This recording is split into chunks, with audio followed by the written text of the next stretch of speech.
Bom dia, amigo internauta. Este é o canal de vídeo do portal Cidade Itapira.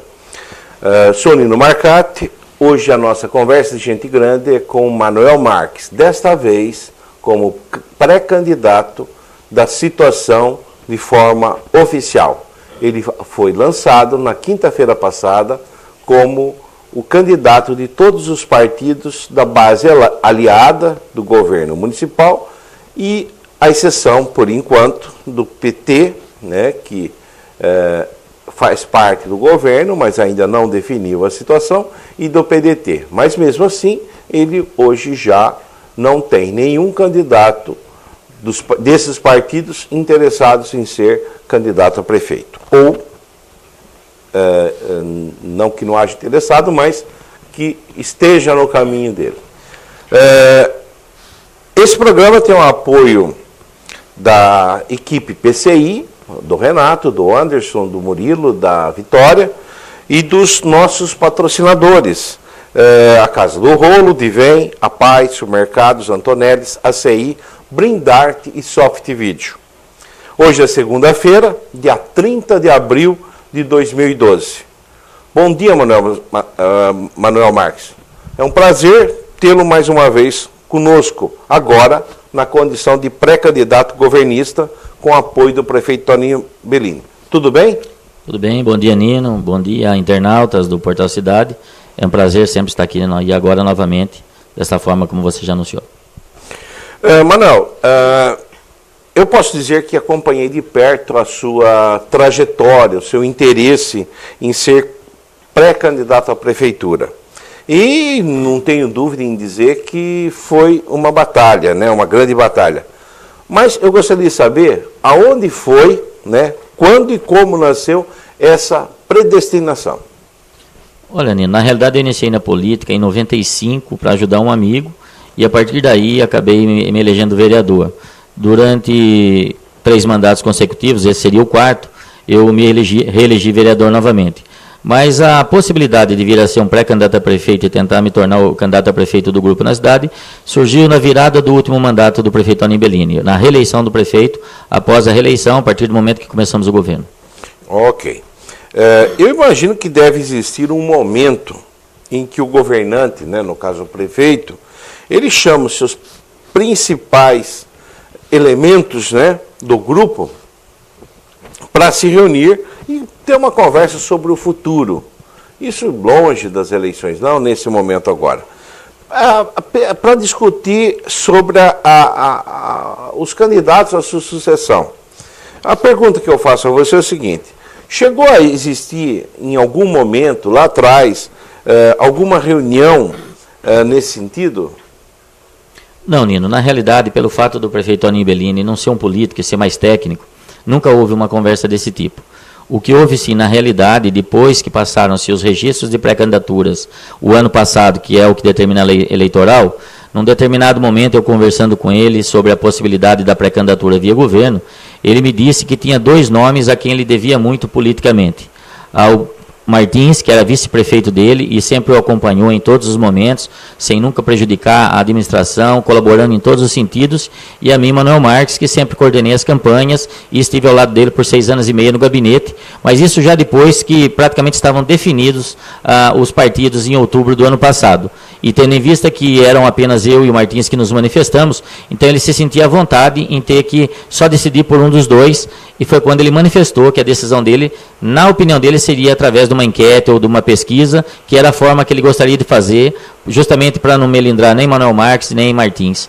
E naquele momento até houve muita discussão, particularmente no primeiro momento eu nem aceitei uma posição dessa, até pelo trabalho que eu fiz de montar o partido e tudo mais, mas ele desde o começo, que foi de outubro para cá, eu acredito até que novembro, foi a forma que ele colocou realmente a decisão dele, até porque já havia rumores do vice-prefeito que hoje está na oposição, estar saindo do governo para integrar outro lado.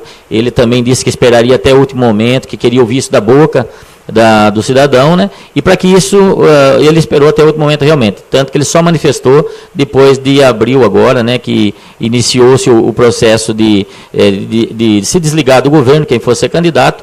A partir daí é só que ele fez a primeira reunião, que foi numa quinta-feira, onde ele expôs o que ele pensava, onde estavam todos os partidos da base aliada, e inclusive o PDT convidado naquele momento participando daquela reunião também. Mas, Manuel, ele sempre dizia publicamente, não só publicamente, mas principalmente para os integrantes do PT, que o candidato dele seria o Martins. Como é que você vê isso? Olha, Nino, como eu nunca ouvi isso da boca dele, eu prefiro não comentar. Eu sou uma pessoa que eu só teço comentários, ou faço uma análise em cima daquilo que eu ouço, não em cima daquilo que dizem que ouviram. Particularmente na política, a gente sabe que é muito complicado comentários. Então, eu prefiro não fazer comentário, até porque, para mim, nunca houve essa conversa do prefeito, e eu também nunca presenciei ele falando isso para ninguém. Como isso partiu de outras pessoas, eu prefiro deixar análise para quem ouviu, e prefiro não analisar, até porque em nenhum momento me afetou essa conversa, porque ela nunca houve comigo. Ok. Você poderia me explicar onde é que estava o grande nó que impediu o prefeito em apoiar o seu nome? Antes eu quero dizer que eu particularmente não vejo de Martins que ele poderia atrapalhar isso como às vezes tem sido alardeado. Até porque logo após o lançamento da pré-candidatura dele, sem muitas delongas, o problema parece que foi resolvido rapidamente, até sem ocorrer um anúncio oficial da desistência dele, né? Ele em nenhum momento procurou a imprensa para dizer, olha, eu estou abrindo mão da minha candidatura em nome de Manuel Marques. O próprio partido parece que se esqueceu de que ele era pré-candidato. Eu gostaria que você comentasse sobre isso. Olha, Nino, eu nunca vi nenhum nó em termos de apoiar ou deixar de apoiar, até porque, como eu acabei de dizer, ele sempre foi muito claro da forma que ele agiria. E gostando ou não o Manuel Marques, ou gostando ou não o seu Martins, era a forma que ele optou em fazê-lo, e a gente tem que respeitar, mesmo às vezes não concordando, porque eu tenho uma visão de política de uma forma, o prefeito tem de outra e o seu Martins tem de outra. Então, como você disse, não é que houve, no ponto de vista que o seu Martins mesmo não estaria ligando, entre aspas, a tanto que não fez. Na realidade, o próprio lançamento da pré-candidatura do Martins foi, de uma certa forma, pelo partido. Então, é uma candidatura que, como eu disse, era legítima, respeitada, mas eu entendo que você tem que trabalhar muito para ser o candidato a prefeito. Então, eu procurei fazer da minha forma, me estruturando e estruturando aos partidos, junto com alguns amigos. Acredito que o PT deva ter feito o mesmo, da forma deles, entendiam que eles tinham uma estrutura mínima para isso, e a gente ia deixar para que o prefeito decidisse esse apoio. Eu sempre quis que fosse o mais rápido possível, até porque é muito importante, e eu sempre deixei claro que o governo, na minha opinião, é muito bom tê-lo como apoio. Aliás, eu acho que é o peso mais forte, como eu já disse no dia do lançamento da pré-candidatura, e eu acho isso importante. Então, eu acho que a escolha feita pelo prefeito Toninho Bellini foi da forma que ele quis. O PT, como você mesmo disse, eu não posso questionar nem dizer nada, porque até o presente momento ainda não se diz na base do governo para disputar essas eleições, estão ainda decidindo o que fazer. O senhor Martins não se manifestou, talvez até em respeito ao próprio partido ainda, de não ter se decidido. Então, na realidade, o que nós entendemos é que a política continua o processo de conversas, e isso vai continuar até junho, quando se encerram as convenções. Não vai mudar o rumo da situação política, até porque todos têm a sua visão de política, e a gente tem que respeitar até outro momento. A impressão que eu tive, não sei se você concorda, é que o PT ele tinha a intenção de lançar candidato a prefeito, até por ter o vice, mas ele queria usar a estrutura que você montou. Você sentiu isso ou não? Não, isso foi colocado às claras, inclusive, muitas vezes, não só pelo PT, como todos que querem unir com o PV e seus aliados, que é o PTdoB, PTN, PSL, PPL, PMN, inclusive, eles gostariam, na realidade, é que eu abrisse mão da candidatura, talvez o PV lançasse um vice, que também não deveria ser o Manuel Marques, e ainda cedesse a minha estrutura e que eu ainda coordenasse a campanha. Esse, na realidade, era o gosto da grande maioria. Mas nós tínhamos outros projetos, outras intenções, e eu não vivo em cima de especulações. Na realidade, eu sou de montar trabalho. Eu costumo dizer que eu sempre tenho estratégia para a política. E a estratégia já estava montada há muito tempo. Como eu disse, desde que virou o primeiro governo, a estratégia Manuel Marques, PV e aliados, pessoas que estavam comigo de primeira hora, ela já estava montada. Então, isso eles deixaram claro que era o que eles gostariam. Mas, como diz muito lá no futebol, né, do Garrincha, esqueceram só de combinar com o Manuel Marques. Então, o Manuel Marques continuou trabalhando, o Manuel Marques continuou montando uma estrutura para disputar as eleições, uma eleição vitoriosa, se Deus quiser. Perfeito. Fala-se que na Prefeitura a maioria dos secretários, diretores e principais colaboradores de Toninho Bellini não apoia o seu nome. Isso é verdade? Qual seria a razão de tanta animosidade ou desses comentários? Olha, Nino, se é verdade ou mentira, eu não saberia dizer para você. Da mesma forma que você, eu ouço muito isso, mas nunca do secretário, ou do diretor, ou de qualquer integrante do primeiro escalão. A gente ouve isso nos bastidores de outras pessoas. Eu acredito que se houve isso e se há essa forma, é pelo fato de eu ser muito transparente nas minhas falas. Eu não gosto nunca de mandar recado para as pessoas. Eu falo pessoalmente o que penso e graças à democracia reimplantada na Itapira, da mesma forma nós agimos dentro da prefeitura. Quando eu gosto de uma situação, eu digo que gosto e quando eu não gosto, eu exponho essa situação. E talvez nessa exposição de situação, algum secretário ou diretor possa não ter gostado da minha postura. Mas eu sempre deixo muito claro, as minhas posturas dentro da prefeitura, enquanto passei por lá, ou dentro da Câmara, elas são profissionais e nunca pessoais. Eu jamais misturo política com pessoal. E quando eu tenho algum problema que seja pessoal, eu prefiro me distanciar das pessoas, porque se eu tenho problema pessoal, essa pessoa não serve para fazer parte do meu círculo de amizade, do meu círculo de família. Então, talvez nessas maneiras de colocar, e eu sou muito crítico quanto à administração pública, e às vezes eu posso estar errado também, vamos deixar claro aqui, às vezes da forma deles pensar eles estão certos e eu estou errado, mas eu sou de defender meu ponto de vista até o último minuto. Eu sou assim. E talvez isso incomode algumas pessoas, porque normalmente você dentro do poder público é mais fácil você relevar a segundo plano, deixa para lá, depois a gente vê, e eu não tenho esse perfil. O meu perfil é o seguinte, é agora, vamos ver agora e vamos resolver agora. E isso incomoda muita gente. Então, volto a te dizer, eu particularmente nunca ouvi da boca de nenhum deles. E fico muito satisfeito porque praticamente eu diria que 90% ou mais estiveram no lançamento da pré-candidatura. Se não por respeito à minha pré-candidatura, mas por respeito ao convite do prefeito, eu diria que pelo menos eles respeitaram aquele trabalho que nós fizemos, que é de um grupo.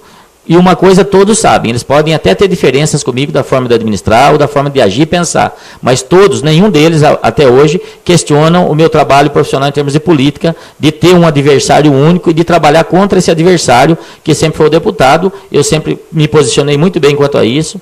Mesmo quando eu estive independente em relação a esse governo na Câmara, o meu posicionamento é ainda contra o deputado, o adversário do deputado, mas em conjunto com o que o governo tivesse de bom.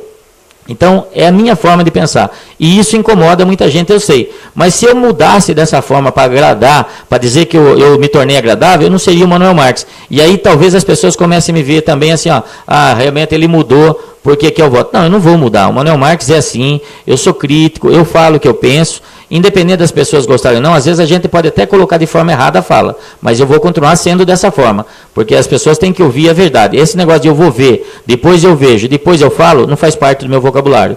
As coisas para mim precisam ser resolvidas de imediato, porque na administração pública não dá para esperar o depois, até porque nós temos prazo de validade, eu costumo dizer. São 4 anos de governo e você tem 4 anos para desenvolver um trabalho e colocar esse trabalho aí de uma certa forma que faça que Itapira progrida. E eu sou assim, e aí vou continuar sendo assim, não vou mudar minha forma de ser. Você disse numa entrevista, e como você citou agora aí, a questão do trabalho contra o deputado, né?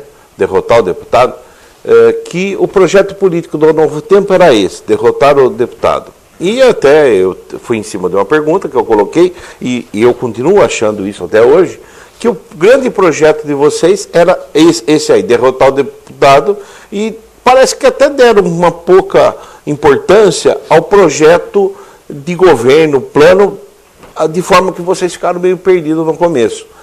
E agora, como é que está isso? Vocês, além do projeto de derrotar o deputado, está discutindo a administração como um todo, em face da experiência? Olha, Nino, eu não concordo muito com essa colocação, com essa visão sua a respeito, mas assim, derrotar o deputado e não é inimigo, é adversário político, gosto de deixar muito claro, até porque não temos convivência pessoal, era primeiramente o plano básico e necessário, porque quem comanda a política do lado deles é ele, a única pessoa que pensa, que dita regras, ou seja, é um ditador natural dentro da política do grupo dele, mas é um problema dele, ele resolva com o pessoal dele. Por quê? Porque ele sintetiza a política itaperiense por mais de 30 anos. Então nós tínhamos que derrotá-lo para, a partir daí, começar a mudar o sistema da forma de administrar que ele implantou, de perseguição, de busca desenfreada de onde só um manda. Tanto que o governo começou, sim, perdido em primeiro plano, porque nós não tínhamos conhecimento da administração. Isso eu nunca escondi. Nós tínhamos conhecimento da parte legislativa, onde eu já estava 2 mandatos de vereador. Mas a nível administrativo, tanto é que o deputado dizia muito que nós não íamos para frente porque não conhecíamos a administração. Baseado nisso, a primeira coisa que eu fiz quando entrei na prefeitura, eu fiz um curso de gestão pública na Unicamp. Então eu gosto da política e eu aprendi muito de política pública e de gestão porque eu fui estudar o que é administração pública. Eu fiz gestão pública na Unicamp e acho que Itapira hoje, modéstia à parte, eu devo ser a única pessoa que tem esse curso de gestão pública no Unicamp. Por isso que eu aprendi muito, por isso que eu me desenvolvi muito dentro da prefeitura. Enquanto uns ficaram brigando, outros ficaram reclamando por espaço, eu fui estudar a política pública com quem realmente entende política pública, que até prova em contrário, os experts estavam todos na Unicamp, professores, catedráticos e tudo mais. Então, foi a partir daí que nós começamos a fazer gestão pública dentro do município de Itapira, e democraticamente o prefeito Toninho Bellini, o que ele fez? Descentralizou o poder, passando para secretarias e diretorias. Muitas vezes hoje as pessoas criticam o que o Toninho não fez, ou o que o Toninho deixou de fazer. Não, eu não acho justo essa crítica. Como comandante mor, tudo bem, ele é partícipe. Mas, na realidade, a maioria das decisões sempre foram focadas na mão dos secretários e diretores. O prefeito paga o preço por ser prefeito. Mas nem sempre o erro ou o problema que tem acontecido, ou a falta de uma ação, seja do prefeito, e sim, às vezes, de um secretário, e às vezes, quando se saía essa crítica, já se imputava essa crítica ao Manuel Marques. É por isso, talvez, até uma das animosidades da pergunta anterior sua. Manuel, você me desculpe, mas quando você fala assim dessa questão da descentralização, na verdade, eu não senti essa descentralização de fato. Tá? Por quê? Que sempre que algum problema chegava nos secretários, eles não tinham autonomia para resolver. Não é verdade, Nino. Sempre tiveram autonomia. Alguns secretários sempre resolveram, tanto que uma prefeitura é muita coisa. A dinâmica é tão grande que as pessoas de fora não têm noção do que é o volume administrativamente falando para você tocar uma prefeitura. Mas eu diria para você que 90% eram resolvidos. 10% realmente seriam coisas que aí poderia ter uma conotação diferenciada e que talvez o secretário, de medo até de comprometer o prefeito numa decisão tomada, aí sim trazia para o gabinete, quando falavam. O problema é que 90% do que você resolve numa prefeitura é o dia a dia.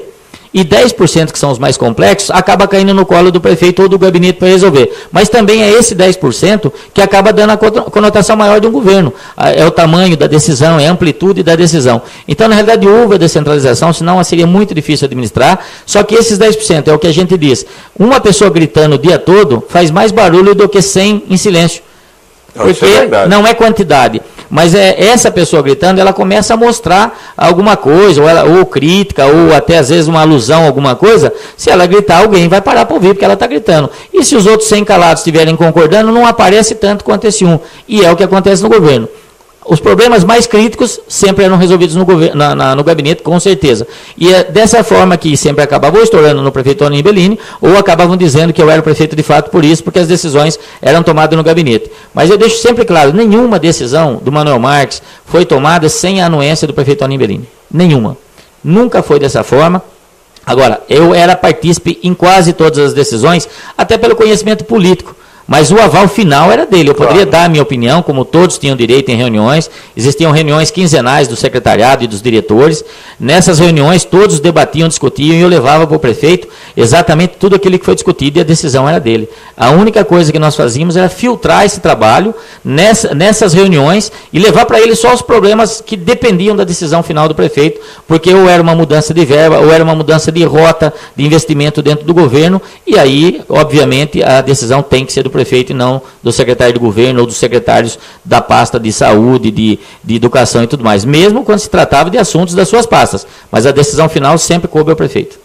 Mas eu tenho a impressão que os 90% de autonomia que as secretarias tiveram, os diretores, antes também acho que era assim, quer dizer, o problema todo sempre teve justamente nos 10% a que você se refere. Olha, Nino, pelo conhecimento que eu tive durante os 6 anos e meio que eu fiquei, não era assim antes, até porque primeiro não havia secretarias.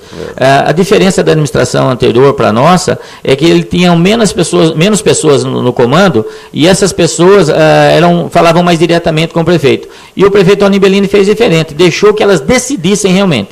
No governo anterior tinham pessoas que tratavam dos setores, mas a decisão total era do gabinete na época do deputado. Tá certo.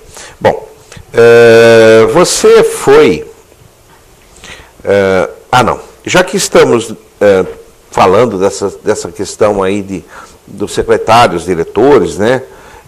Fala-se muito do alto índice de rejeição que aparece nas pesquisas em relação a você.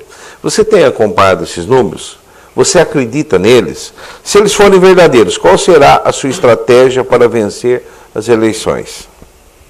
Olha, Nino, falar em índice de rejeição, para mim, eu fico muito confortável, né?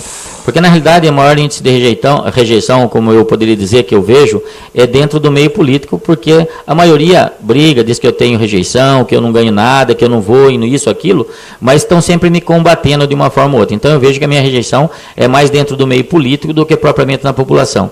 Por que eu te digo isso? Quando eu saí do governo, eu tinha um índice de rejeição de 35%, porque eu era o anteparo do prefeito no gabinete. Era o Manuel Marques que falava o não, mesmo que o prefeito decidisse, mas era o Manuel Marques que transmitia. Qualquer situação difícil jogava-se nas costas do Manuel Marques, até porque o deputado vinha na rádio e dizia que eu era o prefeito de fato. E essa medição eu sempre fiz através de pesquisas, enquetes naquele tempo. Então eu digo para você, eu saí com 35%.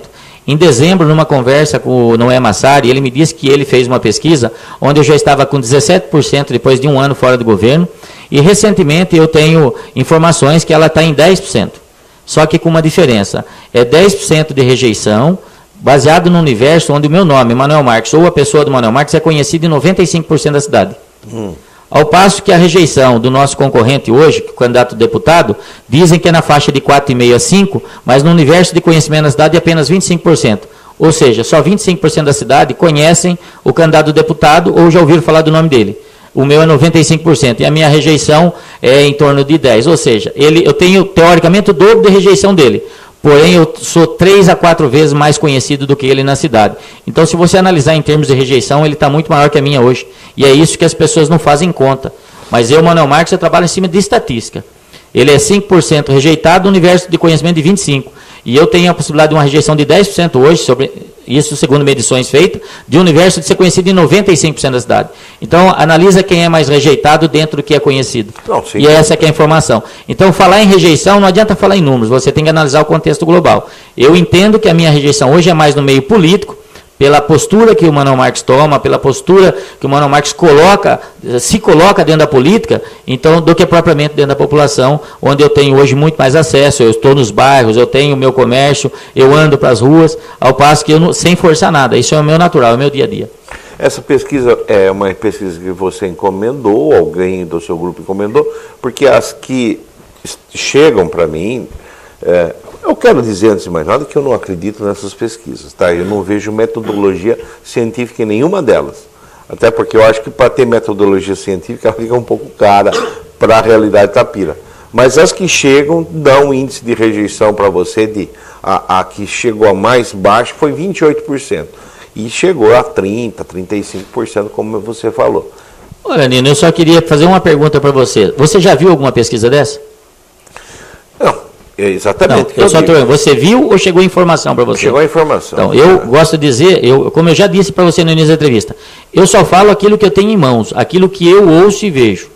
Como ouvir as coisas dentro da política é muito complicado, eu prefiro aquilo que eu vejo. Então eu diria para você que eu tenho exatamente noção e certeza do que eu estou te falando, até porque aprendi a trabalhar com esses números. Como eu disse para você, fiz gestão pública na Unicamp, então a gente sabe trabalhar e sabe com quem trabalhar. E a questão de custo é muito evasiva, porque você falar do custo único é uma coisa. Se você contratar uma série de enquetes, você tiver pessoas que façam isso para você com frequência, você tem condição inclusive de avaliar a aplicabilidade dos dados e até mesmo a idoneidade erroneidade desses dados. Então a gente já conhece isso, eu já fazia isso há muito tempo atrás, continuei fazendo nesse governo e a gente conhece muita coisa. Então eu não diria para você que nós temos pesquisa, mas enquetes confiáveis, enquetes confiáveis, porque nós trabalhamos, foi dessa forma que nós ganhamos do grupo do deputado na primeira vez, foi dessa forma que nós ganhamos a reeleição, foi dessa forma que o Manuel Marques ganhou a presidência da Câmara, e é como eu sempre digo, eu estou sempre morto para os políticos, eu estou sempre rejeitado pelos políticos, mas venho galgando passo a passo dentro da política, o meu espaço, e sem prejudicar ninguém, muito pelo contrário. As pessoas tentam me prejudicar todos os dias, mas eu continuo a minha trajetória junto com um grupo de amigos, que nós temos uma estratégia, que não é machucar ou ofender ninguém, mas simplesmente chegar no objetivo final, que é lá na frente. Ok, não, agora você disse bem, aí sim, enquete, esse é o termo correto para essas pesquisas, é que se confunde, né? Fala em pesquisa quando na verdade é uma enquete, e a enquete ela tem as suas limitações, não que não sirva para nada. Bom, nós vamos fazer agora um pequeno intervalo, né? Como sempre, a gente combina meia hora para esses programas, mas já estamos quase perto desse tempo. E daqui a pouco nós voltamos.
Ok, voltamos aqui com o Manuel Marques, pré-candidato, hoje oficial do Grupo Situacionista. Manuel, você foi secretário de governo e apesar da pecha de ser o prefeito de fato, ou da influência que você exercia nesse governo, a caneta não estava na sua mão, né? Uma vez você falou que limparia mais da metade das pessoas que lá trabalhavam ou trabalham. Você continua com esse pensamento ou mudou depois do apoio formal do prefeito? Não, uma coisa não tem nada a ver com a outra, Nino. Eu, particularmente, eu sempre disse isso em relação aos que não trabalham. Dentro de uma administração pública, no universo de 2.400 funcionários, muita gente realmente não trabalha, mas a grande maioria maciça trabalha. Então, desses que não trabalham ou que acham que a vida pública é simples meio, eu faria as mudanças sem problema nenhum. Essa seria a minha intenção. Colocaria a prova no primeiro momento, como você mesmo disse, a partir do momento que eu fosse o administrador, teria a sua chance, como se eu chegar lá no meu objetivo, e eu pretendo chegar e acredito que vou, eu vou dar a chance a todos, mas não muda a minha ideia de mudar aquele que não se enquadrar e não trabalhar em prol do Itapira e tocar a prefeitura para frente. Então eu não mudaria a maneira de dizer, você trocaria mais da metade? Se for necessário, troca tudo. Desde que a pessoa não se enquadre dentro das normas da administração, desde que a pessoa não progrida, eu acho que ela tem que ser mudada. Principalmente porque a prefeitura, nós somos pagos para isso. E o tempo que eu fiquei lá como secretário de governo, eu procurei fazer jus ao que eu ganhava, era um dos primeiros a chegar na prefeitura, era um dos últimos a ir embora, até pela minha própria função, e eu não mudo a minha maneira de pensar. Se for bom para trabalhar, fica. Se não for bom para trabalhar, nós temos que mudar, porque nós temos que ficar com quem realmente tem interesse e tem vontade de trabalhar em prol de Itapira. Caso contrário, não tem sentido você estar na frente de uma prefeitura, da administração de uma cidade. Perfeito.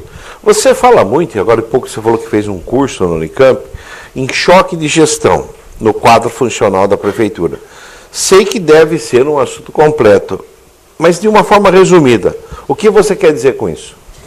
Eu acho que a gente tem que otimizar mais o sistema de funcionamento de uma administração. Eu acho que nós temos que pagar bem para quem trabalha bem e, realmente, como eu disse, tirar daqueles que trabalham mal. Eu sou da opinião que dá para se trabalhar com menos pessoas pagando-se melhor. Eu acho que a produtividade é muito maior.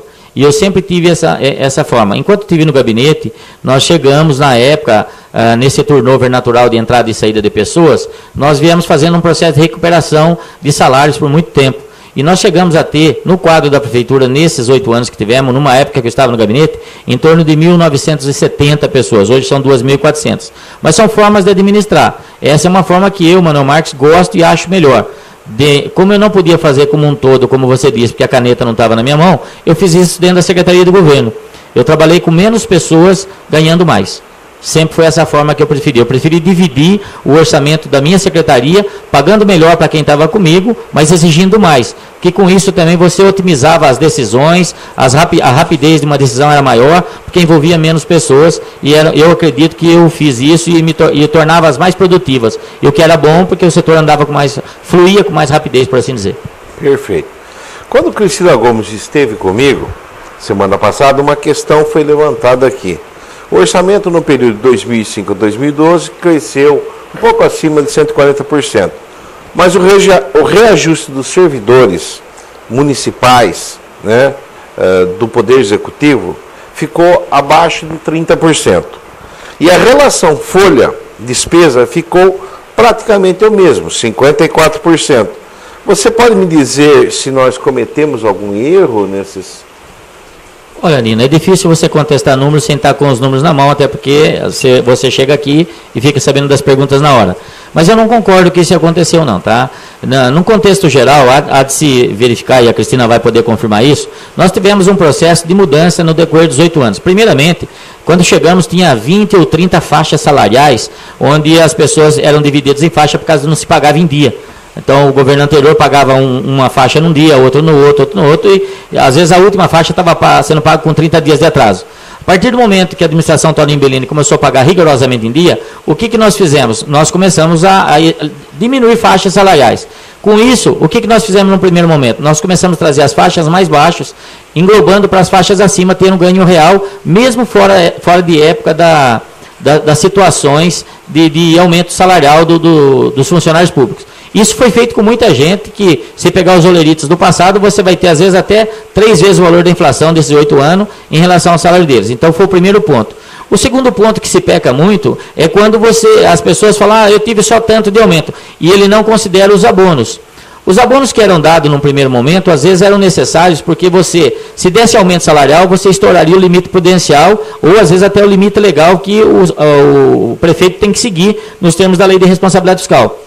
Então você dava como abono naquele momento e incorporava no ano seguinte, quando você já entrava no outro orçamento. E esse abono, a partir do momento que ele é incorporado, ele tem reflexão de aumento salarial, inclusive sobre todas as vantagens que o servidor tem.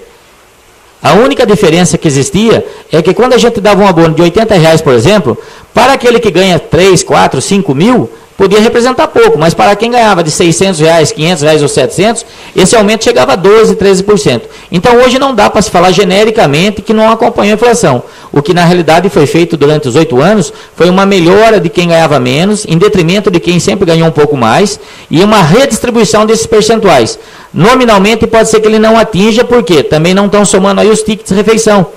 Todo mundo fala em aumento, mas esquece de dizer quanto foi o aumento do ticket de refeição no mesmo período. O ticket de refeição também é despesa e também incorpora na folha. E é isso que as pessoas não fazem. A prefeitura, na hora dela distribuir um aumento da inflação sobre o seu orçamento, o ticket pesa no orçamento, porque ele vai ter que sair de algum lugar. Então você teria que somar hoje todos os ganhos, abono, ticket de refeição, mais os aumentos salariais e ver qual a realidade disso, desse impacto sobre a folha. Aí vai dar para discutir se houve menos aumento ou mais aumento. O pessoal costuma simplesmente olhar o percentual e esquece de olhar tudo que vem atrás. A cada vez que você aumenta 5% numa folha, ela aumenta muito mais porque é o reflexo dos ganhos pessoais, daquilo que eles conseguiram no decorrer do ano, também vai impactar na folha. E para eles pode não ter muita diferença quando se fala em percentual, mas na prefeitura ela está dentro do limite legal que você não pode ultrapassar. Então é muito vago você falar, aumentou 30% o salário. Não, pode ter aumentado 30% no salário, mas pode ter aumentado 100% no ticket de refeição, e como pode ter tido um abono, e a somatória de tudo isso vai ultrapassar em muita inflação. Então esse cálculo precisa ser feito antes de julgar se o aumento atingiu ou não o índice inflacionário. Eu acho que você colocou aí uma questão importante. Eu gostaria de pedir ao servidor público que estiver nos assistindo para nos encaminhar o salário e todos os benefícios que tinha em janeiro de 2005 e quanto é que está agora com o novo aumento. Que aí sim, a gente vai poder de fato estabelecer uma média. Então peço aos internautas, servidores públicos, que passem passar a informação para a gente. Janeiro de 2005 e vamos pegar abril de janeiro desse ano, né? Já entrou, agora com aumento já. Abril agora de 2012, para que a gente possa colocar para os pré-candidatos. Aliás, eu pergunto para você teria alguma meta exclusiva com relação aos servidores públicos? Independente da questão de buscar a melhoria na qualidade, mas em termos de salário, por exemplo, assim, não reajustar abaixo da inflação? Não, tenho certeza, isso nem pode ser feito. Até porque existe uma lei municipal que diz que o mínimo que tem que ser aumentado é o índice inflacionário. Já existe essa lei no município que proíbe que você aumente menos. Você só vai conseguir fazer abaixo disso se você já tiver com os índices estourados. Aí você tem a justificativa, não é nem justificativa. Aí você tem uma necessidade legal de não subir por causa da lei de responsabilidade fiscal. Em não havendo esse problema de lei de responsabilidade fiscal, o mínimo sempre terá que ser inflação. Não tem outra forma. Mas teve vários momentos, então, que foram utilizados esse recurso do estouro. Exatamente. Por quê? Nós tivemos, você se lembra bem, uma crise intermediária, acho que 2007, 2008, que foi uma crise a nível nacional e até mundial, onde refletiu na arrecadação. O que acontece? Quando você arrecada menos, a despesa não cai, porque você não manda servidor embora, você não pode... Até houve, na época, corte de servidores comissionados, que era o único lugar que se podia. Houve o corte de horas extras para não pagamento, porque não tinha outro jeito. Por quê? Porque atingiu o índice, chegou num ponto que não podia mais ter despesas daquele nível. Então, somente nesse momento é que você pode trabalhar com índice menor do que a inflação. Caso contrário, tem uma lei municipal que diz que o aumento do servidor nunca pode ser inferior ao índice de inflação. Beleza. E você pretende recuperar, caso seja eleito, essas eventuais perdas que os servidores tiveram? Olha, de uma certa forma, se houve perdas, com certeza dá para você fazer um trabalho de recuperação em 4 anos, até a longo prazo, mesmo que você faça 4 anos e outro venha fazer mais 4, até porque implantou-se um plano de carreira que não tenha o aval do sindicato. Na época, o sindicato preferiu não dar o aval, e eu acredito que ele deva ter que fazer mudanças. Implantou-se uma vez e não se mexeu mais. Eu até sou favorável, na época falei com a Cristina naquele momento, que se fosse o caso ela apresentasse um plano de carreira, logicamente aproveitando boa parte do que tem, para você não perder o trabalho, e nós estudaríamos, mas isso quando eu estava no gabinete.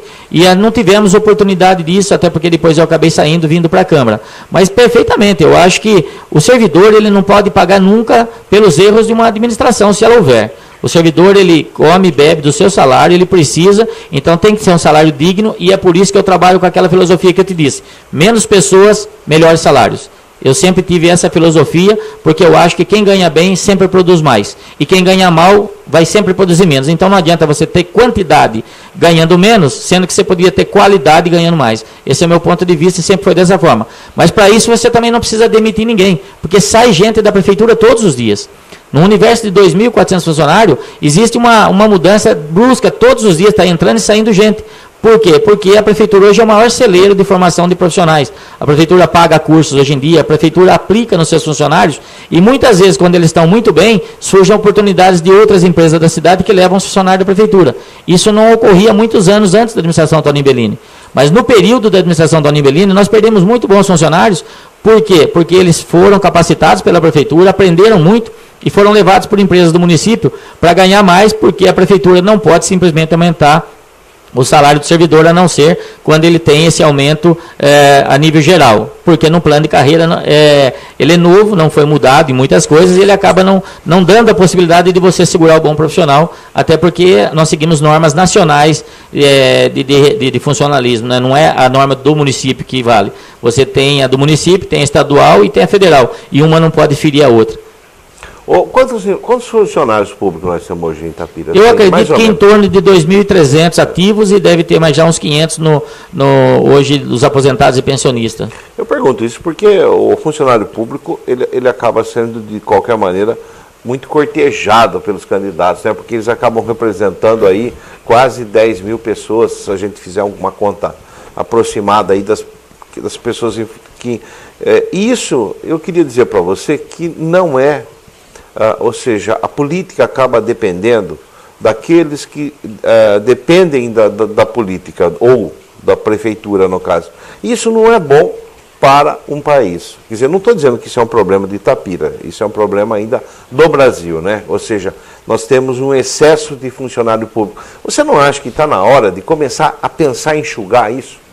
Olha, Nino, eu até acredito, primeiramente, que esses índices são muito travados. Eu acho que o administrador público tinha que ter mais meios de poder ser flexível, tanto para melhorar o salário de quem é bom, quanto para poder tirar com mais facilidade de quem não produz. Concordo. Então, assim, é uma situação que, infelizmente, não depende do município, mas a nível federal. Mas quanto à dependência do funcionalismo, hoje eu diria para você que ela diminui muito. Diminuiu. Por que eu diria isso para você? Porque hoje, com a redemocratização da cidade, onde todo mundo fala o que quer e pensa o que quer, dentro do próprio governo Toninho Bellini tem hoje pessoas que sairão candidatas do lado contrário. Dentro do governo Toninho Bellini, que pagou rigorosamente em dia todo esse tempo, que procurou dar melhores salários, tem pessoas que mesmo assim discordam dessa forma de administrar e estão abertamente dizendo que estão com o outro lado. Então eu acho que isso foi muito bom, já foi um ganho muito grande. Então hoje eu diria para você que a dependência do funcionário público em relação ao governo que está no poder, eu acho que aqui Itapira principalmente diminuiu muito. Eu não falo independência, falo influência, quer dizer, acaba assim, buscando-se o apoio do funcionário público a qualquer custo, né? Todos os candidatos fazem isso, não estou falando que você está fazendo, todos fazem isso. Ou seja, isso não é um bom sinal. Quer dizer, o funcionário público, ele tem que estar lá para servir a população, né? Então, eu só discordo num ponto de você, acho que existiu muito, não existe mais, quando eu diria o seguinte: qual seria o melhor momento de você, então, entre aspas, fazer uma influência maior sobre o servidor? Agora, você seria um pacote de bondades que daria medo no mês de abril. E, na realidade, você viu que a administração pautou por uma... Sim, houve um aumento de 8% sem muita discussão. Não, na realidade você está enganado. A discussão houve do sindicato com a prefeitura, como sempre foi, durante vários meses até que se chegou nesse consenso. Eu posso te dizer isso, porque durante os tempos que eu fiquei no governo, eu era a principal pessoa que conversava via gabinete com eles até o momento final de fechamento entre eles e Toninho Bellini. Era Manuel Marques pelo governo, o Hélice Trângulo pelo financeiro e o jurídico, na época que foram outras pessoas, mas sempre foi dessa forma. Então a discussão é exaustiva. É que as pessoas não têm conhecimento da pauta de pedido de um sindicato. Eu estou falando isso que é muito grande. A palavra da Cristina. Mas eu diria para você, se fosse dessa forma, você diria assim: esse ano vamos dar 15% para o servidor e tudo mais. Aí então você nota. Responsabilidade, né? Mas que houve sempre. Sempre houve. Você não dá nada no começo e depois no fim você enche ele de benesses para lembrar o último ano. E esse governo pautou já exatamente pelo contrário. Veio fazendo o que podia dentro de todos os anos e não foi diferente no último ano, no ano eleitoral. Perfeito. Bom, qual é o maior desafio que você acredita que vai enfrentar na prefeitura caso seja eleito? Eu acho que o maior desafio de um prefeito na próxima legislatura, ainda nesse momento, eu diria que é saúde e segurança. São os dois pilares hoje que eu estou vendo que está deteriorando a nível país e a nível mundo, né? A economia está mundialmente enfraquecida, mas com um choque de gestão bem feito de administração, onde você adequa despesas e receita, Itapira está bem. está controlada, está dentro das suas de condição que nunca teve para um último ano de governo, mas eu acho que o que vai ainda, a tendência é ter um trabalho forte e de toda a administração pública, não só de Itapira, mas falando especificamente de Itapira, vai ser em cima da saúde e em cima da segurança. A segurança... O que você faria para a saúde e para a segurança? Rapidamente. Nino, rapidamente eu diria para você, não é o que eu faria, é o que nós vamos correr atrás para fazer, é tentar trazer mais profissionais e é onde eu digo para você, o choque de gestão, qualidade. Você trabalhar pagando melhor para você segurar especialistas, segurar mais pessoas, porque muita gente hoje sai da saúde com muita facilidade devido ao fato, às vezes, de você ter outras cidades pagando mais. Por quê? Porque hoje ninguém está conseguindo médico. Itapira, hoje, às vezes, o pessoal critica que não tem médico, mas não é que Itapira não tem, não se consegue contratar. Os médicos formados hoje estão preferindo os grandes centros, porque está mais próximo de onde eles já se formam, e às vezes não falta serviço, tem serviço em todos os lugares. Então, muito poucos querem vir para o interior. E para vir para o interior, você tem que correr atrás com ganhos de boa quantia. Mas aí você fica restrito. Você vai ter que administrar a gestão melhor, diminuir setores que você possa diminuir para ampliar a capacidade de investimento na saúde. Hoje Itapira já é uma das que mais investe na saúde da região. Já está próximo de 24%, quando na realidade o mínimo exigido por lei é 15%. Mas porque Itapira tem uma preocupação dentro da gestão de saúde. E nós temos um hospital municipal para manter. O pessoal fala isso de Mojimirim, Mojimirim é a saúde lá. Só que a saúde não tem a qualidade que tem Itapira, e lá simplesmente o prefeito pega 15%, 16% do seu orçamento, injeta na Santa Casa, injeta nas UBS, e ele resolveu o problema legal. Nós não temos essa possibilidade. Nós temos as UBS e ainda temos um hospital municipal que é mantido basicamente com verba do SUS e verba municipal. Aliás, sobre o hospital municipal, a gente está sabendo o seguinte, né? Aliás, os próprios médicos têm comentado, os funcionários do hospital estão comentando, que cerca de 10, 11 médicos que realmente sustentam o hospital municipal estão se aposentando, né? Estão já em vias de aposentadoria. O Vladim disse aqui, numa entrevista, que a intenção desses médicos é continuar na ativa depois de aposentados. Mas a maioria deles está dizendo que não, que eles pretendem encerrar a carreira como servidor público. E aí, como nós vamos resolver essa questão? É onde eu estou dizendo para você, é que nós falamos em choque de gestão. Ou você vai ter condição financeira de contratar mais médicos num valor melhor e que possa atuar, e aí você não precisa tê-lo como funcionário hoje em dia, até porque nós temos hoje muitas pessoas que estão, hoje já tem o AME de Mogi Guaçu, que você é um trabalho regionalizado, já existe consórcios de saúde, e pelo que eu vejo a tendência é começar a ampliar isso para poder aproveitar esses profissionais que aposentam na saúde como servidor público. Porque se você não conseguir servidor público, vai chegar um momento que vai ter que ter uma decisão a nível de lei, de legislação. Porque você só não contrata porque você não consegue contratar devido à situação existente no país hoje. Um tanto por falta de médico e automaticamente, dependendo da situação, às vezes a questão salarial às vezes acaba influenciando e você acaba não conseguindo trazer médicos. Bom, a Marli mandou aqui um questionamento. Eu não sei se ela, na verdade, ela é para você ou para mim, porque eu estou desconfiado que é para mim, porque fui eu que achei que é muito, né? Ela está dizendo que se numa cidade de 70 mil habitantes, se eu acho que 2 mil funcionários é muito. Isso para manter saúde e educação. Olha, Marli, eu não sei, se for para mim, eu vou também passar para o Manuel, eu não sei se é muito ou pouco. O que interessa é saber se a população está sendo bem atendida com o número de funcionários que tem. A impressão que eu tenho é que ela não é bem atendida com esses funcionários. De duas uma, ou o número é pequeno, ou existe aí gente que não trabalha. Me falaram que existe mais de 600 pessoas afastadas por motivo médico, né? Não sei se é verdade também. Enfim, e muita gente acaba fazendo em 8 horas o trabalho por 1 hora. Isso é uma realidade, e não só em Itapira, como no serviço público em geral. O que é, como diria Boris Casoy, uma vergonha. E temos que resolver. Eu deixo aqui você Olha, Nino, eu nem discuto números. Quando eu digo com menos pessoas ganhando mais, é para melhorar a qualidade. Mas existem técnicas dentro da administração, por exemplo, que eu vou dizer com facilidade aqui, até que os próprios pré-candidatos a prefeito possam aproveitar. Hoje existe uma lei que permita que você possa pagar 1/3 das férias. Num universo de 100 pessoas, se você comprar 10 dias dela, ela descansa 20 e você paga 10, você já teve 30 à disposição no mesmo período. No universo de 1.000, você tem 300. E no universo de 2.000, você tem 600 pessoas sobrando. Se eu comprasse 10 dias de férias de cada servidor hoje, eu estaria suprindo hoje a ausência dos 600 que afastam, não só por saúde, como serve você. O afastamento é global entre saúde, que varia de um dia a mais dias, como é afastamento de férias, de seguro-desemprego, de falta abonada e tudo mais, que são direitos que eles têm. Então, no universo de 2.000 hoje, você concorda que num choque de gestão, se eu comprar 1/3 da férias de cada um, eu tenho 600 pessoas à disposição no mesmo período? E o mesmo profissional que já conhece o serviço, que não vai perder tempo até outro chegar no lugar para aprender? Porque toda vez que você dá férias de 30 dias, alguém cobre. E quem cobre nem sempre tem o conhecimento daquela que saiu. Só que se eu pegar de um setor onde eu tenho 10 pessoas, eu comprar 1/3 de cada um, eu vou ter 1/3 dessas pessoas durante o período que não teria ninguém. Então isso é um choque de gestão. É questão que você tem que equilibrar o quê? O financeiro para poder comprar esse 1/3 de férias. E a lei permite. Então quando eu digo, é isso.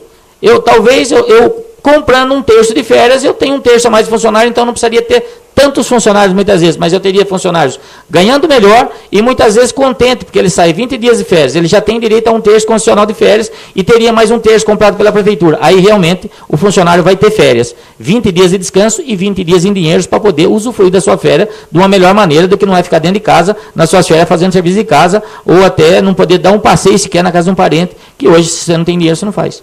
Lamentavelmente, praticamente todas as semanas chega a notícia da ambulância que não leva alguém para fazer uma cirurgia, ou de problema de atendimento, coisa e tal. Será, e eu pergunto assim no ar, será que isso na verdade é uma responsabilidade do prefeito, do secretário, ou do funcionário, ou de algum chefe? Eu deixo essa pergunta no ar para Marli responder quando ela pensar melhor. Eu não vou passar para você essa aí, porque senão nós ficamos nesse assunto direto. Vamos falar um pouco do reajuste dos vereadores. Você diria que a Casa se pautou em todos os princípios constitucionais da administração pública?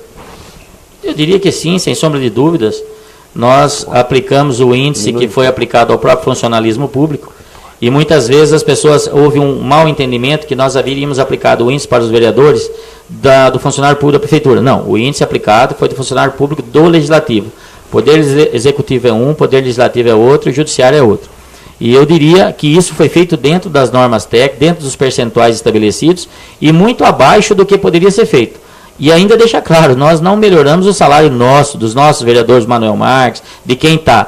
É uma determinação legal que a Constituição nos impõe, que nós somos obrigados a determinar o salário do prefeito, do vice-prefeito e dos secretários para a próxima administração. Então, mesmo os salários que agora foram aplicados, eles vão vigorar a partir de 1º de janeiro. Então, nós procuramos o quê? Fazer o aumento dos vereadores que não tiveram aumento durante 4 anos, que ficou congelado, dentro do mesmo índice que foi repassado aos servidores do Legislativo. Sim, mas você não acha que faltou transparência nesse processo? Ou seja, faltou publicidade, e publicidade hoje, ela é um princípio constitucional que rege a boa administração pública. Olha, Nino, foi dada publicidade nisso, como se dá em todos os projetos. Eles entram na casa, são lidos. O problema é que a grande maioria... Os vereadores ficaram sabendo na hora, Manuel. Não, nenhum vereador ficou sabendo na hora, até porque... Pelo menos quem falou pra gente. Olha, isso aí é vereador que não tem coragem de assumir o ato que faz, e eu não vou citar nomes aqui, porque todos sabiam muito bem, porque isso, aliás, quem apresenta o projeto é a Comissão de Finanças e Orçamento, que só ali já são 3 vereadores. Mas não poderia ter deixado para discutir, ou entrado antes, uma semana antes, para colocar numa sessão e decidir na outra, como é normal isso? Nino, a decisão foi porque estava tendo o aumento dos servidores da casa, o aumento dos servidores da Câmara e o aumento, adotaram a mesma sistemática no aumento dos vereadores. Então eu não questiono isso, porque sempre foi dessa forma, não é esse ano que foi assim, todos os anos, eu estou na minha 4ª legislatura, sempre foi dessa forma. Não, mas está errado. Sempre foi discutido. Olha, se está errado nós podemos mudar, mas não é dessa forma que tem que se fazer. Todo mundo questionou, esteve lá e nós acatamos, o pessoal teve, se manifestou, fizeram da forma, estão tentando continuar fazendo da mesma forma e espero que continuem fazendo. Não há problema nenhum, mas eu não vejo da forma que você está colocando. Até porque, olha, eu posso te dizer, eu como presidente, eu nem votaria esse projeto, como não votei o projeto. Mas eu estou junto com os vereadores porque nós somos obrigados a fazer. Seria muita irresponsabilidade da minha parte como presidente a dizer assim, ó, como disse algum vereador para você que não sabia, eu não votei e são culpa deles. Não, eu tinha plena consciência do que estava acontecendo, como todos os outros 9 vereadores. E todos sabiam que tinham que cumprir essa determinação legal e todos foram unânimes. É muito fácil criticar quem está de fora hoje. Eu queria saber se ele estivesse lá, qual era a posição que tomaria. É fácil ele falar hoje. Na verdade, nenhum. Eu vou lá contestar. Eu gostaria que você perguntasse aos outros pré-candidatos, se ele estivesse aqui, e falasse assim, se você tivesse como vereador, o que você faria? Eu tenho certeza que os outros dois vão responder para você, eu não aumentaria isso aí não. Sabe por quê? Porque nesse momento eles querem ganhar voto da população. E não teria nem... Eu estou lá... Acho que foi feito dentro das normas, acho que foi feito dentro dos percentuais, o aumento foi menor que o salário mínimo, inclusive eu já coloquei isso, muito inferior ao que aumentou os deputados, que recebemos crítica do deputado na rádio, e nós temos que assumir o que foi feito. Se amanhã, por qualquer motivo, a maioria dos vereadores determinar alteração, ela será respeitada por mim da mesma forma que foi respeitada a votação. Então, eu acho que tem que parar de ser hipócrita e falar coisas que não é verdade. Muitos alunos, por exemplo, estavam discutindo no dia, e eu acho válido, só que você via os cartazes, tinha 3, 4 índices diferentes. Não havia nenhuma unanimidade em relação a qual índice que foi aplicado. Esses são pontos, e eles ficaram à vontade para se manifestar. E como eu disse naquele dia, fico feliz pela manifestação, porque eu, a vereadora Sônia e muitos outros vereadores, no passado, não tínhamos essa oportunidade sequer de, como vereadores eleitos pelo povo, de fazer uma manifestação de esporte na Câmara, porque não havia espaço em Itapira para isso, devido à política arcaica que se usava. E hoje se tem. Então, eu acho mais que eles têm que fazer uma manifestação. E fizeram dentro da responsabilidade. Polícia, não, a polícia ela vem para tomar conta de patrimônio público e das pessoas. Pergunta a você, se entra, infiltra naquele momento, no meio de 100 pessoas, sem controle, um baderneiro ou qualquer uma pessoa com uma má intenção de fazer alguma coisa, de quem era a responsabilidade dentro da Câmara? Mas eu você pode ter a sua posição. E, inclusive, você não foi suficientemente correto quando você disse que nunca aconteceu isso. Quando nós fomos retomar o SAI, que é um patrimônio de Itapira, tinha 32 viaturas mandadas pelo governo do estado na porta do SAI. E isso foi feito pela outra administração, simplesmente nós estamos fazendo aquilo com um ato legal através de um decreto. Tudo bem. Então, assim, só para colocar para você, a polícia em nenhum momento fez nenhuma manifestação, ela se colocou do lado de fora, a Guarda Municipal e a polícia, simplesmente para manter a ordem. A ordem foi mantida, se manifestaram do jeito que deviam, vaiaram, falaram, se manifestaram, e em nenhum momento a polícia nem a Guarda Municipal teve qualquer ação, qualquer atitude. Então não pode julgar o fato da polícia estar lá, nem o fato de simplesmente estar à guarda. E você também deixou de dizer o seguinte, nas redes sociais já estava correndo que iam tacar ovo nos vereadores, tomate podre e tudo mais, isso você não comentou em nenhum momento, isso corria nas redes sociais. E como eu disse para você, são todos? Lógico que não. Eles seriam condenados. São algumas pessoas que se manifestaram dessa forma através das redes sociais, e essa não é forma de manifesto. Não, eu não acredito.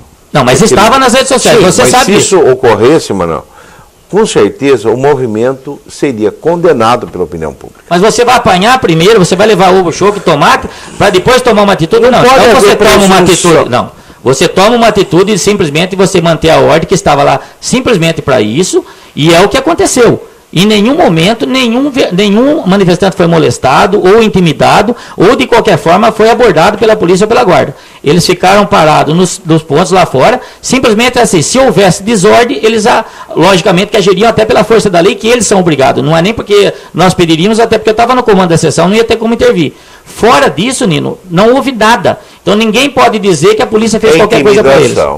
Olha, é o ponto de vista de cada um e eu respeito, da mesma forma que as redes sociais começaram a dizer um monte de coisas e estão dizendo até hoje, e eu respeito, sem problema nenhum. Eu só quero deixar a minha posição aqui, é o seguinte, que essa forma de pensar em buscar aparato policial dentro de um movimento social é ainda uma forma como se pensava lá na ditadura militar. Ou seja, que é um processo intimidativo. Era evidente que vocês poderiam ter montado algum esquema de ação imediata da polícia, se necessário, mas não precisava aparecer lá. Poderia ficar longe, ou de prontidão, como hoje, como isso ocorre em qualquer país civilizado do mundo. Tá Entendo certo? o seu posicionamento. Então, eu acho que houve uma falha nesse sentido. Outra coisa também que eu quero dizer, não acho imoral o reajuste dos vereadores. Eu acho que esse vereador tem que ganhar bem sim. O que eu acho imoral é o fato da Câmara não ter assumido essa discussão. Ou seja, Que os vereadores, de fato, quando você fala assim, não, um vereador está falando isso, o vereador está fazendo aquilo... Não, você que disse que o vereador disse. Eu disse que se o vereador falou isso, falou com o voto de porque ele era conhecedor da situação. Realmente, não coloque palavras na minha boca, coloque na sua boca. Não, vou corrigir. Na verdade é o seguinte, quando se diz isso, que um vereador falou isso, que não está assumindo a questão, na verdade... por quê? Porque não houve a discussão. Porque se tivesse ocorrido a discussão lá e os vereadores usassem a palavra, manifestassem a sua opinião, coisa e tal, aí certamente esse assunto ninguém poderia falar nada. Poderia até achar que todo mundo errou, mas houve a discussão. Esse é o meu ponto. Eu só volto a dizer rapidinho para você. Foi discutido por todos os vereadores, sem exceção nenhuma, inclusive por esse presidente, que mesmo não votando, fez parte da discussão. E também quero dizer para você o seguinte, a discussão de movimento social, ela é um pouco tanto deturbada, porque nós vimos de tudo ali. Nós vimos aproveitamento político, vimos a sociedade se manifestando e dois partidos políticos de lados diferentes. Então, não dá para falar que simplesmente aquilo era um movimento da sociedade, mas sim, em grande parte, um movimento político, capitaneado por políticos, e a gente entende também, respeita e espero que eles continuem fazendo dentro da legalidade e da ordem o que eles têm que fazer, porque nós vamos nos manter dentro disso. Tá bom. O que você acha que vai acontecer? Vamos tentar ser mais rápido, porque senão nossa conversa... Você tem perguntas, você foge das perguntas, eu sou obrigado a respondê-las. Não, eu acho o seguinte, que essa conversa aqui, eu ficaria aqui o dia inteiro, tá certo? Caso entre esse projeto popular de rejeição do aumento, o que você acha que vai acontecer se eles conseguirem assinatura? Você acha que... qual vai ser a postura da Câmara? Olha, eu diria para você hoje que, primeiramente, ele vai ser tratado dentro da legalidade, como todos os projetos que entram na Câmara o serão. Se ele tiver que ser votado favorável, será, e se tiver que ser votado contrário, será. A discussão que houve entre todos os vereadores para aprovação do projeto deverá haver da mesma forma em cima dessa condição, caso ela venha a acontecer. Eu não posso precisar qual é a votação de cada um, mas uma coisa eu te garanto, ele será colocado em discussão por todos, e se houver legalidade por parte desse projeto, porque eu não saberia dizer isso para você hoje, até porque não foi questionar, eu só costumo olhar se é legal a hora que dá a entrada na casa, porque eu não trabalho em cima de hipótese. A partir do momento que ele dá a entrada, ele será tratado legalmente dentro dos princípios da nossa lei orgânica, Constituição Estadual e Federal. E a partir daí, da forma que for necessária, ela será conduzida dentro do processo democrático natural de discussão que sempre é na Câmara, sem problema nenhum. Tá, vamos já para outros assuntos. A Marli está dizendo aqui, em função do que nós conversamos aqui, talvez do que eu tenha falado, que uma administração se conhece pelos serviços prestados. E segundo ela, falta comprometimento do patrão com o funcionário. E aí ela dirige uma pergunta a você. Até que ponto você se compromete para o bem de Itapira? Em 100% da minha vida sempre foi assim, não faço nada pela metade, e dentro da minha forma de pensar e da minha maneira de administrar, em estando lá, vou me dedicar 100% à população, o que não quer dizer que vou ser entendido por 100% da população. As pessoas vão criticar algumas coisas e outras vão elogiar, que faz parte do programa. Hoje em dia, como ela disse, assim, você vê pela prestação de serviço. Eu tenho pessoas que elogiam o serviço, e tenho pessoas que criticam o serviço. Eu uso sempre o exemplo da saúde, que é o ponto que mais se pega em prestação de serviço. Você imagina num universo de 70 mil habitantes dar uma virose, alguma coisa muito de grande monta, que atinja 7 mil pessoas, 10% só da população. Você acha que o nosso hospital vai ter condição de atender? Não vai. Como outro dia deu bastante problema no pronto-socorro. Foi uma virose que andou pela cidade e ainda está por aí. Você aumenta muito o número de pessoas para serem atendidas, aí vem aquela discussão. Mas faltou médico no PPA, faltou médico, se tivesse lá, o hospital não estaria tão sobrecarregado. Mas eu disse, se você não consegue contratar médico, vai cair aonde? No pronto-socorro do municipal. Eu perguntaria, a partir do momento que passou do pronto-socorro, está internado, tá bem cuidado? Você raramente vai achar alguém que diz que não foi bem cuidado. Porque lá dentro você tem um número de leitos pré-determinado e um número de funcionários para esses leitos. Não vai ter sobrecarga nos leitos no pós-internação. Toda a sobrecarga sempre vai ser no pronto-socorro, que é o momento de chegada. E aí você tem que trabalhar o máximo possível, tentar trazer médico e correr atrás e resolver o problema naquele momento. E eu até digo para você disse que foi assistir um jogo ontem. No dia que tiver jogo do Brasil, ou algo muito importante no Brasil, eu gostaria que vocês do Portal Cidade fossem lá no pronto-socorro para ver se tem a mesma demanda. Porque eu já fiz isso uma vez, alguém me cobrou isso e eu fiz. Naquele momento do jogo, muito poucos vão. Só está lá realmente quem precisa. e depois as pessoas chegam, porque nem toda doença é muito assim forte ao ponto de não esperar um pouco ou tal. Mas agora uma criança não pode esperar, uma pessoa de idade é difícil esperar. Mas às vezes a gente mesmo peca por ir lá e querer ser atendido na hora. Só que você olha, tem mais 100, então você obrigatoriamente vai ter que seguir a fila e infelizmente a ordem de chegada. Lógico que um caso mais emergencial será atendido emergencialmente. E eu até ouço às vezes uma pessoa dizer que a saúde diz que é o único lugar que ninguém tem preferência porque todos que estão lá necessitam de cuidados médicos. E aí você trata de que forma? Preferência em saúde. É difícil. Então é muito crítico, viu, Nino? É um processo de discussão muito amplo, que não dá para você ter a não ser que você esteja no dia a dia administrando, você não vai conseguir muita coisa em relação a isso. Não, eu concordo plenamente com você com relação a isso. Mas eu quero dizer para você o seguinte, que o poder público, e não vou falar Itapira, vou falar Brasil, tá? Peca em que momento, quando, e contribui para que isso aconteça. Quando existe, a população sente insegurança do serviço, sente insegurança da ordem de atendimento, enfim, e na própria qualidade do serviço. Ou seja, então o poder público ele tem que atuar o máximo possível para que mostrar para a população que ele está presente, que ele atua, que ele não estabelece privilégios, porque assim a população vai dentro de uma rotina normal. Tem uma pergunta aqui, Manuel, que é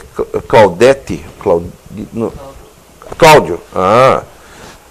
Você tem intenção de fazer pleitos públicos para saber a carência real das regiões de Itapira?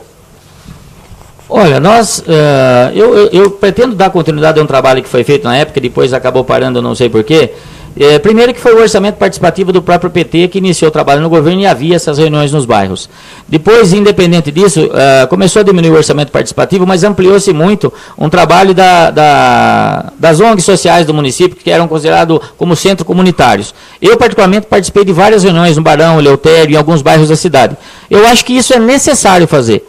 Agora, é comum também, eu vou dizer para essa pessoa que falou, muitas vezes nós chegávamos no local e os pedidos não eram relacionados como um todo pela cidade. Às vezes, muitas vezes, pedidos particulares. Não vou dizer que não sei quem é a pessoa, se ela esteve numa das reuniões dessa ou não. Mas é muito comum acontecer isso. E às vezes o administrador anota, mas antes de você atender um pedido particular, em que pese ser, às vezes, até moralmente certo e necessário, você tem que trabalhar primeiro com os pedidos coletivos. Então, sempre foi a forma que a gente atuou. Mas eu acho muito válido sair conversando nos bairros, em reuniões com comunidades, para saber quais as necessidades do bairro. Só que depois de cada bairro, você tem, como administrador, analisar qual a primeira necessidade do município. E às vezes um bairro é atendido, primeiramente, que outro em detrimento até da própria situação, e às vezes a pessoa não entende por que atendeu outro bairro e não esse. É porque chegou-se à conclusão que aquele atendimento era prioritário, em detrimento de outro que vai ser atendido, mas num segundo momento.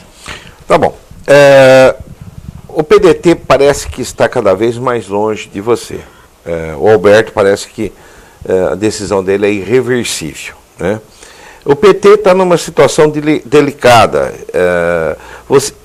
Eles acreditam que o racha é inevitável caso vá para o seu lado, né?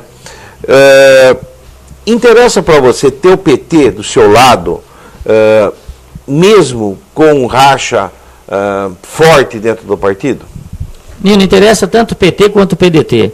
Vai sempre haver divisão e divergência de ideias dentro de grupo político. A única coisa que você tem que chegar num consenso se elas são palatáveis e são digeríveis.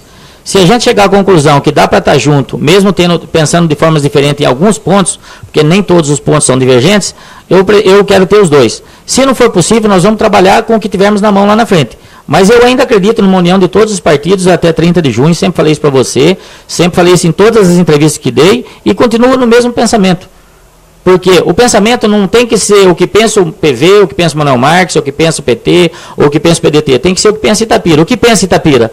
O que é necessário para Itapira? Até porque ganhando uma eleição você não é prefeito de um partido ou dois partidos, você é prefeito de uma cidade. Então, às vezes, nós temos que deixar os nossos pensamentos, que por mais que eu ache que esteja correto, de repente não é o que a sociedade itapirense vai querer.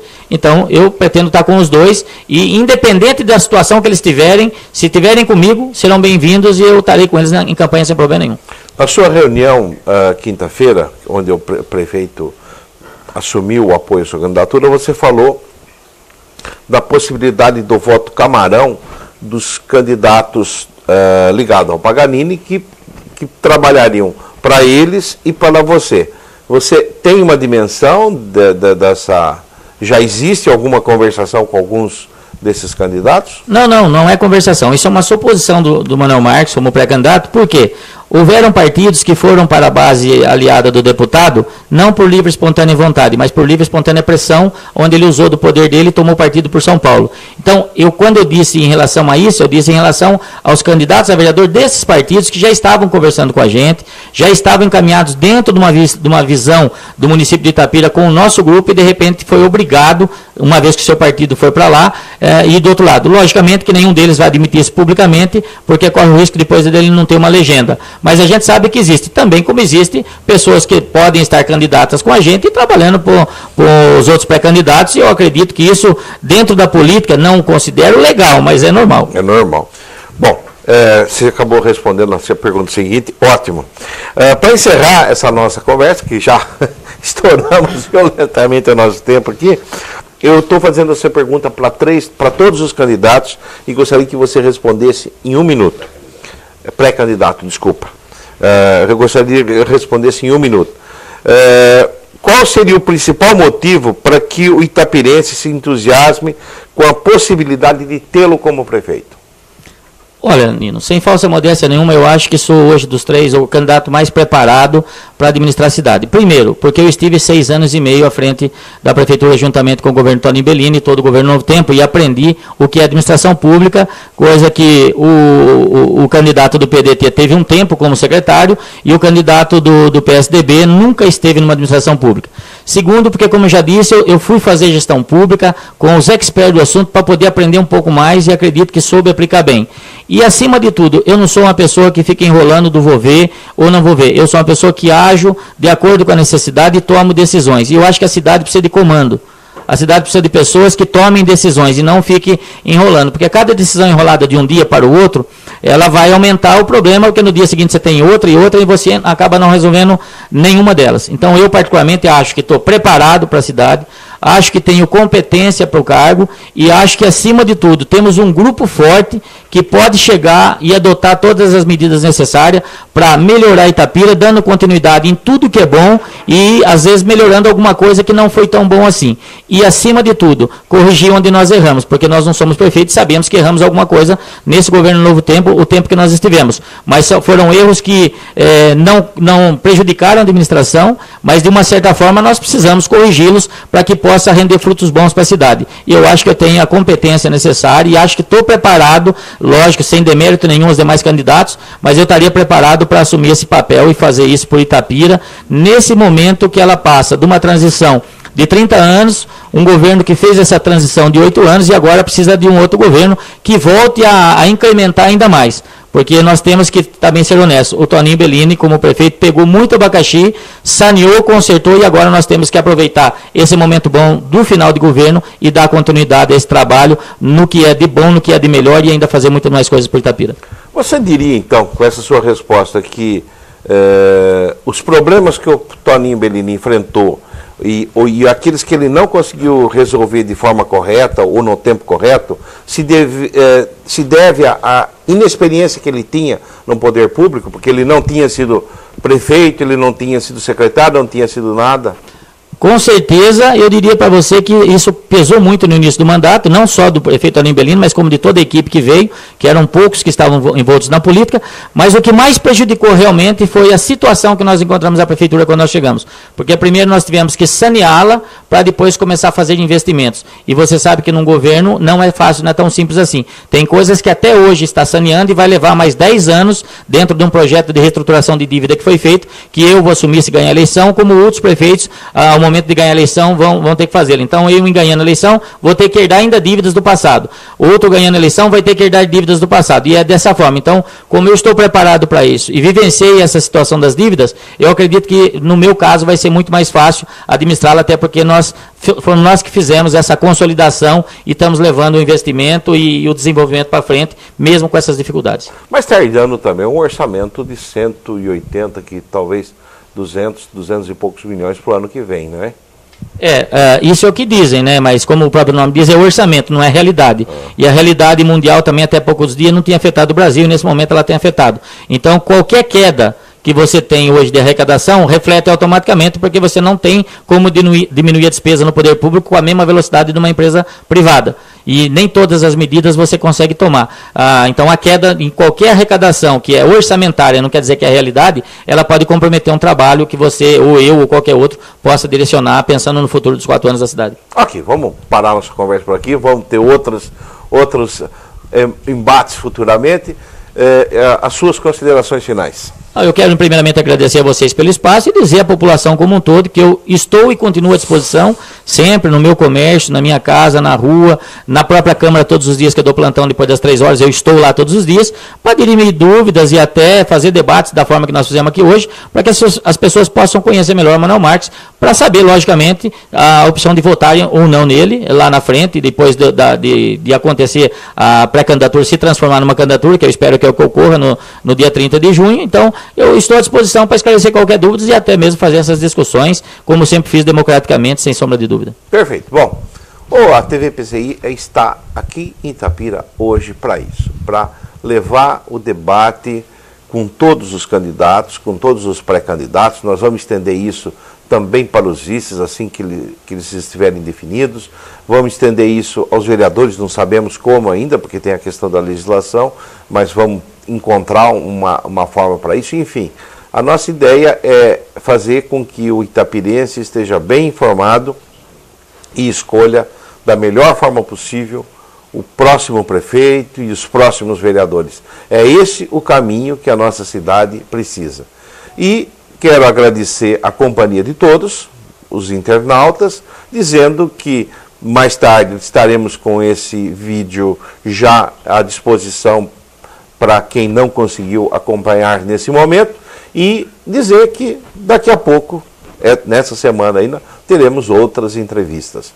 Muito obrigado, bom dia.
Thank you.